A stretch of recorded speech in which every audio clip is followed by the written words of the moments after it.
अनि यसो के भएको नानी हो कि बाबु हो भनेर यसो हेर्नुपर्छ कुनामा होइन बाबु भए बाबुको देखिन्छ नानी भए नानीको देखिन्छ होइन अनि यसो भएको रहेछ भने त छोरो रहेछ भनिन्छ म त कति खुसी हुन्छ आहा आइसाली नानी पक्कै छोरै पाउँछ तिमीले तिमीलाई म यति माया गर्छु अब आखिर दिल्ली नदिए पनि बहिनीले त छोरै दिन् नि मलाई होइन तिमीलाई यस्तो माया कतै गफ त लगे जस्तो त लाग्छ मलाई होइन होइन तिम्रो मेरो त्यो साँझको कमाल हो के त्यो साँझमा हाम्रो रोमान्टिक त थाहा थियो नि कति रमाइसँग अगाडि आयो नि तिमीले मलाई जहिले हाँसो ठट्टा गर्छ ऊ बेला चाहिँ गाला जोड्ने मुख जोड्ने ओठ जोड्ने गर्यौ अब अहिले मलाई 3 महिना भयो अरे त्यो मेरै हो नि ऊ बेला गरेर के भयो त अहिले मेरो यो समस्या बुझे त भइगयो नि बुझ्छु बुझ्छु खै खै फेरि लाती हान्छ हान्दैन भुक भुक हान्छ लाती यार बाउ बाउ थाहा पाएछ क्या यसले पनि पेटबाट मेरो बा आयो भन्दै लाती प्याक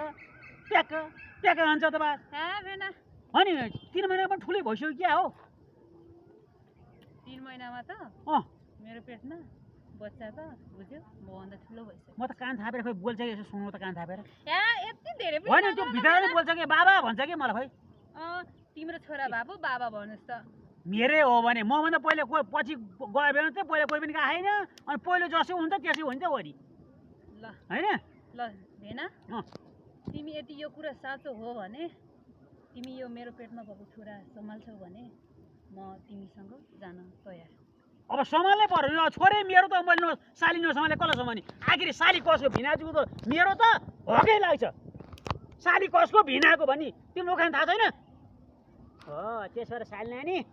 अब तिमी छोरो पानी भयो म तिमीलाई कति स्याहार्छु हेर खसी काटेर भोज खुवाएर धुमधाम धमाका गर्छु धमाका ल त्यसो भएपछि जाऊ न त अब ल जाउँ ल आसम आसम ढोकातिर पाउनु ल आसम पहिला आसम हौ ल